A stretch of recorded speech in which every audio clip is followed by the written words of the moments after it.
ఖర్చు పెట్టిన ఇది చరిత్రలోనే రికార్డు. గత ప్రభుత్వం ఏ రోజు కూడా 450 కోట్ల కంటే ఎక్కువ ఖర్చు పెట్టలేదు రాజీవ్ మన సీఎం రిలీఫ్ ఫండ్లో.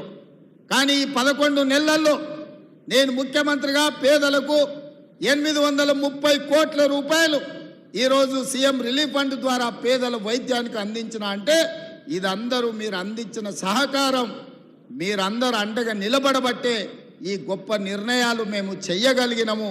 అందుకే మిత్రులారా, రాజీవ్ ఆరోగ్యశ్రీ తెచ్చిన 104, 108 అంబులెన్సులు తెచ్చిన, ఎక్కడ ప్రమాదం జరిగినా మీరు ఒక్కసారి 108కు డయల్ చేస్తే మనకు అంబులెన్సులు ఏ మూలకైనా వచ్చేటట్టుగా ఏర్పాటు చేసింది ఆనాడు కాంగ్రెస్ పార్టీ.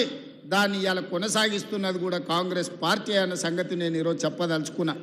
అందుకే ఇప్పుడు చేసింది సరిపోదు, ఇంకా చేయాల్సింది ఉంది.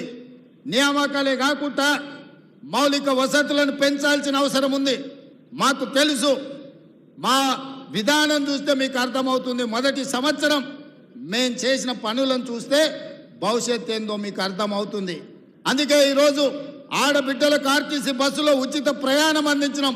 పొన్నం ప్రభాకర్ గారు నిర్వహిస్తున్న రవాణా శాఖలో ఇప్పటికీ 1,15,00,000 మంది ఆడబిడ్డలు బస్సు ఉచిత ప్రయాణాన్ని ఉపయోగించుకుంటే 3,800 కోట్ల రూపాయలు రాష్ట్ర ప్రభుత్వం ఆర్టీసీ కార్పొరేషన్కు కట్టింది. ఆడబిడ్డలు ఈరోజు ఈ రాష్ట్రంలో అమ్మగారింటికి వెళ్ళాలన్నా, ఆలయంలో అమ్మవారిని దర్శించుకోవాలన్నా ఆర్టీసీ బస్సులో అనా పైసా ఖర్చు లేకుండా ఆడబిడ్డలు ప్రయాణం చేసే అవకాశం ఈ ప్రభుత్వం ఇచ్చింది, మీ ప్రభుత్వం ఇచ్చింది.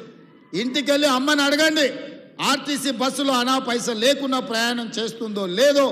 ఇక్కడున్న ఆడబిడ్డలు కూడా ఈరోజు ఉద్యోగాలు వచ్చే వాళ్ళు ఆర్టీసీ బస్సు ఎక్కి ఇంటికి పోయేటప్పుడు చూడండి, ఎవరైనా మిమ్మల్ని ఒక్క పైసా అడుగుతారేమో.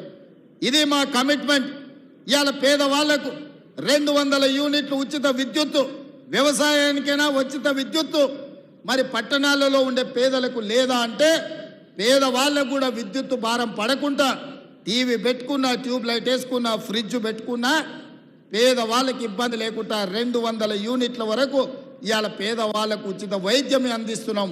50 లక్షల కుటుంబాలు ఈరోజు 200 యూనిట్ల ఉచిత విద్యుత్తును ఈరోజు వాళ్ళకు అందుబాటులోకి వచ్చింది. 500 రూపాయలకు సిలిండర్ కూడా 50 లక్షల కుటుంబాలు ఈరోజు తెలంగాణ రాష్ట్రంలో వినియోగిస్తున్నారు. ఈ విధంగా రైతు రుణమాఫీ మొన్ననే పాలమూరు గడ్డ మీద రైతుల పండుగ చేసుకున్నాం. 21,000 కోట్ల రూపాయలు ఈ మొదటి సంవత్సరంలోనే. మీరందరూ రైతుల బిడ్డలు మీ ఇంటికెళ్ళి మీ నాయనని అడగండి, రైతు రుణమాఫీ జరిగిందా లేదా. 2 లక్షల లోపల రుణం ఉన్న 25 లక్షల మంది రైతులకు 21,000 కోట్ల రూపాయలు వాళ్ళ ఖాతాలో వేస్తే వాళ్ళ ఖాతాలో కాసులు గలగల అంటుంటే కొంతమంది గుండెల్లో పిడుగులు పడ్డట్టుగా ఫామ్ హౌస్లో పండుకొని బాధపడుతున్నారు. వాళ్ళ బాధకు మందు లేదు. ఏదైనా మందు ఉంటే ఇక ఆ మందు జూపల్లి కృష్ణారావు గారు ఇవ్వాల్సిందే, వారు లేరు కానీ వాళ్ళ శాఖ ఇవ్వాల్సిందే. ఎందుకై బాధపడుతురు? రైతులకి ఇవాళ 21,000 కోట్ల రూపాయలు మొదటి సంవత్సరంలోనే 25 లక్షల మంది రైతులకు రైతు రుణమాఫీ చేసినాం.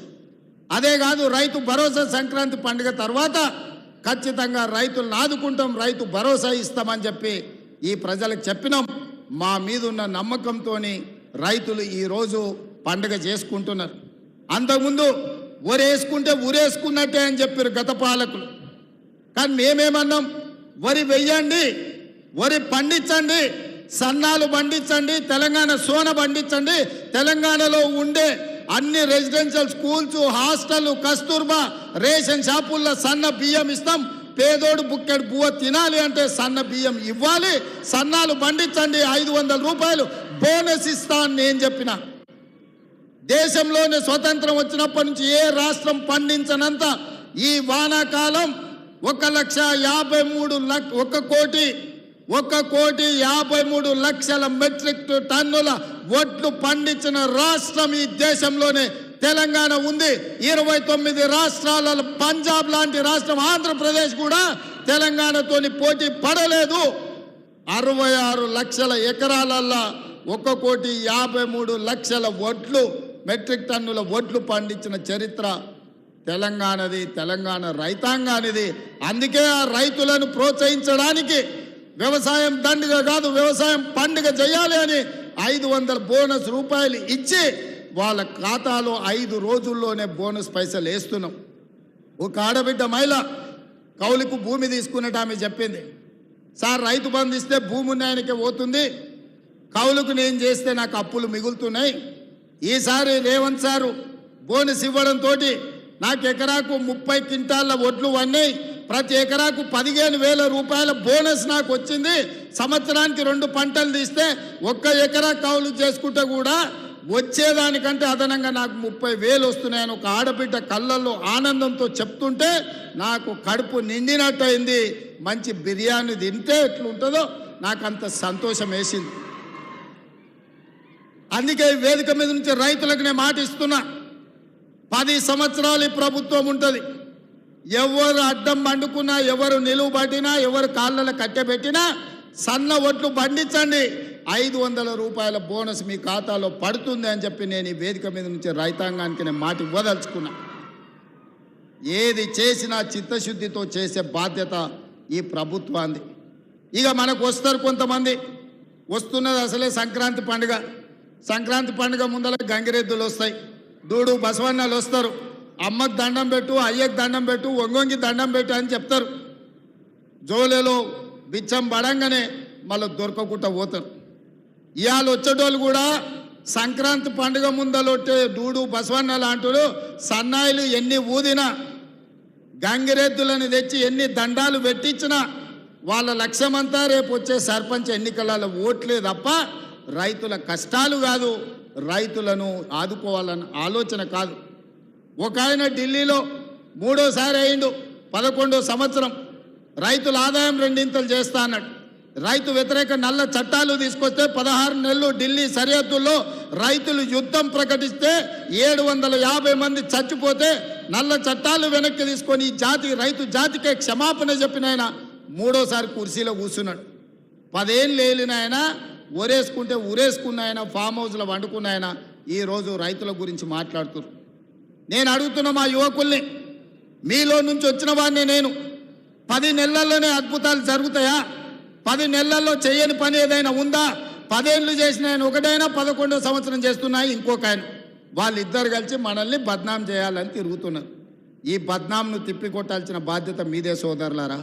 ఎందుకంటే నేను పని మీద ఏకాగ్రత పెట్టిన, నేను పని ఆపి ఇటు తిరిగినంటే అందరు పని చెప్తా. కాకపోతే నేను పని ఆపితే రాష్ట్రానికి నష్టం జరుగుద్ది. ముఖ్యమంత్రిగా నేను నిర్ణయాలు చేయాలి, అధికారులను సమీక్షించాలి, మంత్రులను సమన్వయం చేసుకోవాలి. ప్రతి శాఖ నిర్ణయాలు తీసుకున్నప్పుడే తెలంగాణ రాష్ట్రానికి 4 కోట్ల ప్రజలకు ప్రయోజనం చేకూరుతుంది. అందుకే ఈ ప్రభుత్వాన్ని బదనాము చేసే వాళ్లకు కర్రు గాల్చి వాత పెట్టాల్సిన బాధ్యత మీ అందరిదని చెప్పి నేను